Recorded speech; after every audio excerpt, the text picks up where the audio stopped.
Throughout the 90s and 2000s and up to today, if you wanted to watch the latest cartoons but didn't have cable, PBS Kids was happy to oblige, at least if you were an American.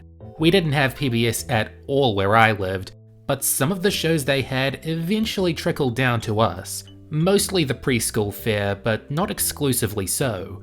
One of the shows we got that was aimed at older kids is one I'm sure everyone of a certain age remembers being entranced by, The Magic School Bus. You made school fun, way to go animation! The Magic School Bus, the animated series, taught children of the 90s about science in an entertaining and graspable way, and has given the franchise a small but important place in pop culture. This will be a pretty positive review. I will praise what everyone seems to praise about it, but I will point out some of the silly and possibly uncanny things about the show that have truly made it a well-remembered fixture of many an educated journey. This isn't going to be a normal field trip. The Magic School Bus franchise is nearly 40 years old, with the first book being published on July 24th, 1986. Written by Joanna Cole and illustrated by Bruce Dajan, it got pretty popular pretty quickly for being a varied and creative way to teach elementary schoolers about whatever topic the book was about, with vivid illustrations and a sense of humor about just how fantastical the setup is and how some facts had to be stretched to make them more entertaining or easier to grasp in book form. They became one of Scholastic's most trusted series, and in 1991, a TV show was conceived. It took a few more years to piece it together. A proof of concept pilot was made in 1992, Lily Tomlin was signed on to voice the enigmatic teacher Miss Frizzle in 1993, and with more high-profile sign-ons, funds, and a production company in Nelvana, it was ready to go. When it premiered on PBS Kids on September 10th, 1994, The Magic School Bus was the station's first fully animated series, a milestone that led to later hits such as Arthur and Clifford the Big Red Dog. In terms of critical reception, you can bet teachers were happy there was finally a cartoon out there with facts and lessons. But kids and critics were enthusiastic about it too. It didn't have the edge or sneering wit of other popular cartoons from the time, but it didn't need any of that. It was respected as an imaginative and engrossing ride for grade schoolers. It ran for 4 seasons, ending on December 6, 1997, with reruns moving to Fox Kids from late 1998 to 2002. But it's been very easy to find since then. Gradually, a few facts presented have become outdated as more scientific discoveries are made. I mean, you don't use the same textbooks you had in 1994, do you? But with the exception of one reboot for Netflix in the late 2010s, it's still been this show. With just how vast the internet has become and how easy it is to find any fact you want so long as you put the effort to research, fact check, and think it through yourself, the Magic School Bus cartoon has become more nostalgic novelty than cutting-edge curriculum. But that's okay.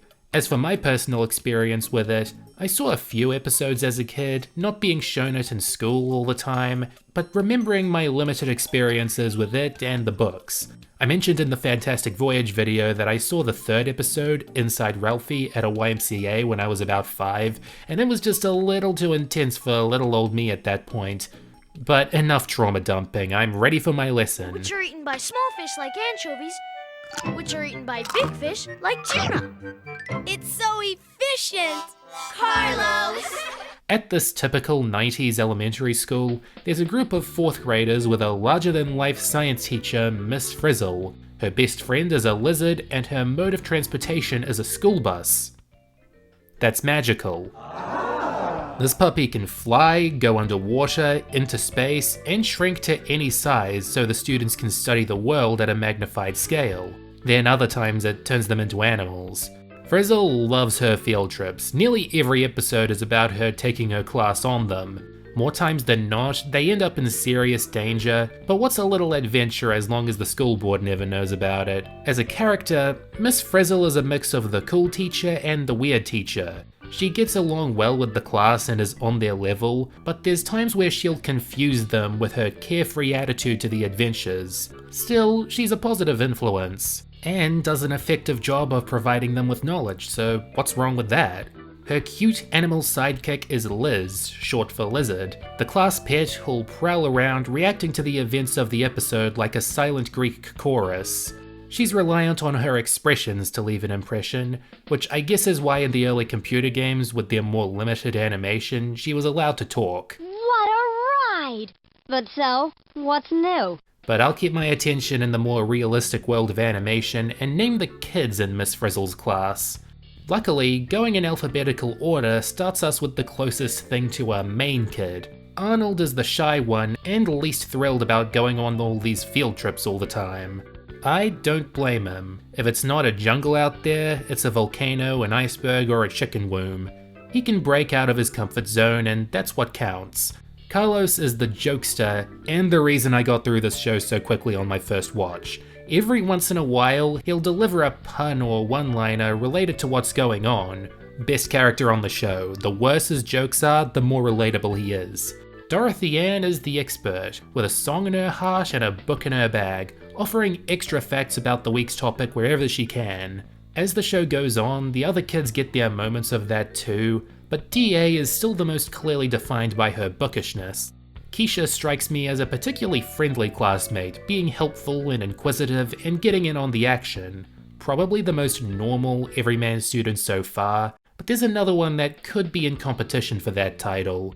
Phoebe is the perpetual new kid. She's almost as shy as Arnold, and likes to point out that her old school didn't usually go on field trips of this nature. Perhaps a meta joke about how this is not a method of teaching that is traditional, i.e. old school. Or maybe they wanted a character who was the new kid. Either way, she works.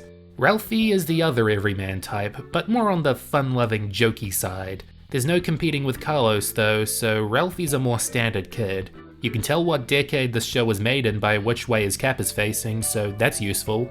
Tim is the artist of the class. It's not usually applicable to the stories, but I guess it's good to have an extracurricular skill, show that school is a place for learning and experimentation. Lastly, there's Wanda, who's a fairly assertive one. If there's an argument happening, she'll be part of it. She's still good pals with the rest of the class. And that's the whole class, only 8 students. Any more they could have added or borrowed from the books might have made it hard to balance the focus between them. The ones they made are diverse enough for most anyone to identify with, even if they aren't designed to be especially deep or nuanced. They're audience identification figures, and there's no need to tamper with that. There's a few other characters worth noting. A fan least favourite is Janet, Arnold's cousin who goes to a different school. She can be mean and snobbish, but that makes the school bus gang underdogs, so plus? The show had a who's who of guest stars playing one-off or minor roles: Dom DeLuise, Ed Asner, Dolly Parton, Malcolm McDowell, Tony Randall, and that's just the start. What's refreshing compared to other guest-heavy cartoons is that they'll always play original characters. You never see them going, "Wow, Pamela Anderson, what are you doing in this whale?" That's likely because lending their talents to an educational show was good enough press already. You could consider the bus itself a character. If your definition of character is a thing with a face that does things, it qualifies. But if it's more in-depth, then maybe not. It's rarely given its own choices and actions to take, and never given a voice. Lastly, there's the producers, who'll close out each episode by getting a call from a kid, and they have to explain where and why the preceding episode had to take the liberties with the science. At first they had a female one, but they settled into a male one, but they're both fit for the job, friendly and informative. Rest in peace, Malcolm. What a weird place. Kind of eerie, isn't it? Get it? Eerie? Carlos! The Magic School Bus can be watched by anyone, but its target audience is grade schoolers, the 6 to 11 demographic alternatively. There is virtually nothing here adults would understand that kids wouldn't be able to. Maybe the guest stars, but I'm sure kids at the time would have heard of plenty of them. What I'm saying is, it's a show made with a very specific audience and purpose, but it never feels like it's talking down to that audience. The fact that Miss Frizzle is so likable and enthusiastic about the lessons she's teaching really helps the proceedings. If you wanted to learn about the solar system, digestive system, bacteria, food chain, animal habitats, decomposition, the desert, sound, kitchen chemistry, force, seeds, ants, the weather, volcanoes, muscles and bones, butterflies, prehistoric life, the water cycle, microbes, motor engines, flight, bats, energy, asteroids, thermoregulation, buoyancy, bees, heat, spiders, construction, light, archaeology, color, migrations, circulation, photosynthesis, the rainforest, erosion, recycling, molecules, eggs, tidal zones, air pressure, swamps, cells, stars, gravity, odor, electricity, computers, urban wildlife, and plenty more other things, you can always feel comfortable falling back on this show. Not for college papers, just the basics and some extra factoids. Science will go on, but for its time, the educational aspect isn't good nick. What about the entertainment fraction of this edutainment? Well, it depends on your attitude going in. If you're expecting unexciting lectures, you'll be surprised by the imaginative ways they convey the lessons, which brings me to everyone's favourite topic with the Magic School Bus, the ethics. Is it safe for Miss Frizzle to take these kids on all these dangerous adventures? Of course not. It's a fun thought exercise to think of how much trouble she'd be in for every episode's contents. The kids' parents never figure out what's going on, and it doesn't seem like the school board knows either, so you can put a more uneasy spin on the situation if you want to. But if you think it's bad for kids to watch because of all this danger, perish that thought. Most of them can tell the difference between fantasy and reality by the time they're in school. I think it's part of the magic how they all survive and get back to the bus in time. For what it's worth, like the books, the show is self-aware enough to acknowledge its absurd concepts. They do have that ending section where one of the producers will clarify if they had to fudge a fact for artistic license. It's a meta-fictional element that eases the tension quite a lot. Once again, it's animation talking time, and within the context of what they had to do, I like it. It's a cartoon for a publicly funded network. I wasn't expecting James Baxter tier animation. The home base was Nelvana, and the outsourcing was done at Hanho Hyungup. Both were competent studios who could get something done on a budget. They made a documentary about the production of the show 3 years in, and even though the finished product isn't mind-blowing, it was still impressive to see how much thought and effort they were putting into it. The designs are appealing, the movement is fluid enough, the scientific facts are well conveyed, and the colours are vibrant throughout. The first season has a softer, warmer colour palette, while the second and third are much brighter, then the fourth gets a little darker and warmer again. I think this was the studio changing the cameras out rather than a creative choice. On the subject of seasonal trends, they're checking to see if we smell like them.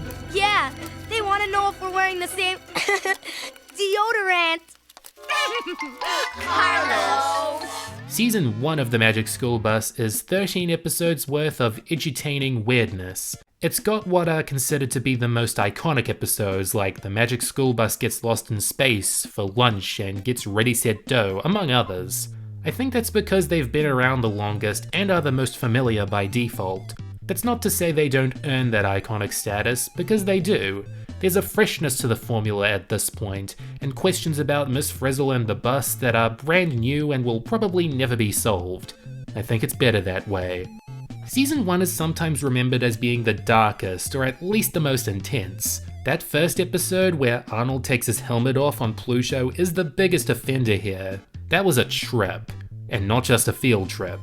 There is an adventure aspect to the show, introducing these new settings and scientific concepts and throwing peril and conflict in where it can work. This is still present in the later seasons, but it's a more active ingredient of the first. There's excitement everywhere you look, and maybe that can include looking forward. Where have you been, DA? We had to start a solar system play without you. Yeah, you were supposed to be Pluto. Arf, arf. Carlos!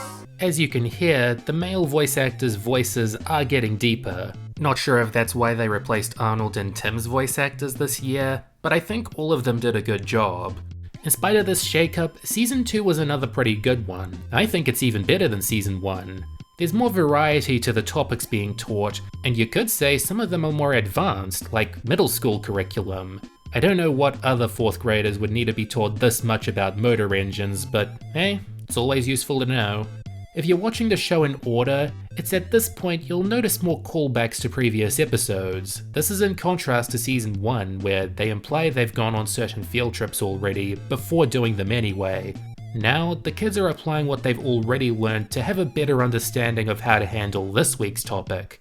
That's one of the few relieving parts of education. It's accumulative. Getting started is the hard part. While the show can be watched in any order, it's nice that it's got continuity and to see the characters gain more wisdom over the course of the series. Biggest change though is that season 1 episodes ended with a shot of the Magic School Bus logo, but season 2 added Liz waving goodbye. I will now watch your credits. We're eggs! Salmon eggs! I guess the yolk's on us. Carlos! Season 3 is where the tone of the show takes a slight change. The situations now feel more wacky than dangerous. There's still some tight situations, but they're playing into the absurdity of the premise more. If we've got a magic school bus, why can't we turn Phoebe into a plant? We've done them turning into bats already, maybe the kids are ready to learn about bees. I think this change comes from the writer's room getting a little shaken up. There weren't many writers coming in or leaving, but some episodes were now scripted by a single person instead of being collaborative projects like in the past. And I think when you're alone with your thoughts, the results can wind up on the page. I like a lot of season 3 that were keeping the show entertaining, informative, and quality, but I'm sometimes left wondering if the show has a breaking point, if that suspension of disbelief can shatter. Well, folks, it looks like we officially brought the house down. Carlos! Thankfully, that suspension of disbelief did not shatter. While I find season 4 to be the weakest, I don't find it bad at all. My biggest criticism would be that it starts repeating concepts. I joked earlier that the final episode is about plenty more other things, but that's how it feels. We've already done episodes about going into the ocean, and on that note, we've already skimmed an animal's reproductive cycle. Let's stay mature about this, it's educational. The positive spin you can put on this is that there's always something new to learn about a topic you've already been over, and that some facts are best reminded so the student can retain information. Season 4 isn't devoid of new avenues. They go inside a computer in one of them, which is dated considering they're learning about 90s computers, but it has the foresight to say that computers will keep advancing, and the forewarning that computers only do what they're programmed to do. But on Season 4 at large, I think it starts to run out of gas creatively, but they didn't give up, and that's good. They kept at it with the edutainment and the Carlos puns. They knew how many seasons to make and what to do with them, even if my mind will often drift to those first two. They will dominate the best list, trust me. The Magic School Bus flexes his muscles. I'll say the full titles out loud, but only put the variable part on screen to save space. Anyway, The Magic School Bus Flexes Its Muscles is about Ralphie trying to build a robot. Sounds cool, right? Well, the cool part is that this is the students' way of teaching themselves about muscles and bones. If you don't have Ezekiel to help you out, you could learn from this. The Magic School Bus gets charged as their adventure through electricity. It's also a Valentine's Day episode for some reason, where they also learn that Miss Frizzle isn't interested in romance, especially not with this one-off gentleman. I also like how they made it so that it would be set on the nearest Valentine's Day to its initial air date. That's great attention to detail. The Magic School Bus Out of This World is another appealing one, going back into space and veering into a Star Trek pastiche. Just cosmetically though. But it does show that you can have more appreciation for a piece of media after you've learned some of the science behind it. The Magic School Bus Gets Ready Set Dough as the baking episode. This is perhaps the most dangerous and unconventional way of baking a cake, but it's still fun, and I'm here for this poor chef voiced by Dom DeLuise. Fun fact, Don Bluth did not direct this, nor this Land Before Time sequel. The Magic School Bus The Busasaurus is a handful of a title and episode. What kid doesn't like or at least fear dinosaurs? They wouldn't have all been something to fear because this episode brushes up on their diets and lifestyles. Always useful to know in case they ever come back. The Magic Holiday Special School Bus is an environmental take on It's a Wonderful Life. We see the world slowly turn into one where recycling was never invented. You can call it preachy, but I can call it good for bringing Dolly Parton on board.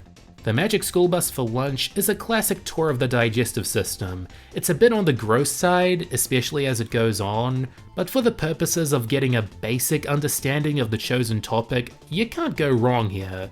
The Magic School Bus All Dried Up is one of the most entertaining for how into it the bus gets, changing into these different forms to demonstrate what it takes to live in the desert. It's really brought out by the cell animation process. The Magic School Bus Spins a Web is about the day they learnt about spiders. Part of this involves getting a hands-on lesson on spiderwebs, and the other part sees them going inside an old monster movie. I can't tell which is more thrilling. Maybe the monster movie. My favourite episode of all is the Magic School Bus Wet All Over. The water cycle is one of those miracles of life where you can't believe it's worked on Earth so well for so long. Turning the kids into water to teach them about it isn't what I would do, but it's what Miss Frizzle did, and that's why we love her. If I had to pick least favourites, my problems with each of them wouldn't be all that big. The Magic School Bus in the Rainforest is a pretty bland one about learning where cocoa beans, ergo chocolate, comes from. Save the rainforest and all, but I wonder if there could have been a different approach taken here. The Magic School Bus Meets Molecule gets the job done with teaching the kids about molecules, but the setup is pretty contrived. They have to wash a singer's car, but she isn't satisfied until this atomic speck is cleaned up, hence the lesson beginning. It could have been more natural. The Magic School Bus Gets Programmed is probably the worst aged episode when it comes to real educational value. I mentioned earlier they had foresight, but how useful has this episode been for learning about personal computers for the past 15 odd years? The Magic School Bus Makes a Stink was an episode I was already lukewarm on last time I saw it, and it stayed the same. The plot is pretty jumpy and doesn't have a consistent thesis beyond making you gag. The Magic School Bus Under Construction is my least favourite. It's another excuse plot where Wanda's baby brother William gets the class into this whole mess, so they have to climb their way back to his room while learning how to build bridges and paths. I felt a bit bad putting this at the bottom because it's one of the episodes the staff is shown working on in the documentaries, so I'll be nice and say it's in my top 52. So in conclusion, this is still a pretty good show. I'm all grown up, I know most of this, so it's not something I necessarily needed to watch or ever need to re-watch, but I'm happy it exists. I'm a proponent that information and education should be as accessible as humanly possible, so that everyone has the same opportunities to get a grasp on the world around them. For its time, the Magic School Bus, the cartoon and the book series, did everything they set out to do, make science easy to understand and enjoyable to understand. Even if these days you just look at it and see a nostalgic novelty, you can still embrace that and give it a whirl. In this class, you learn something new every day. This is PBS.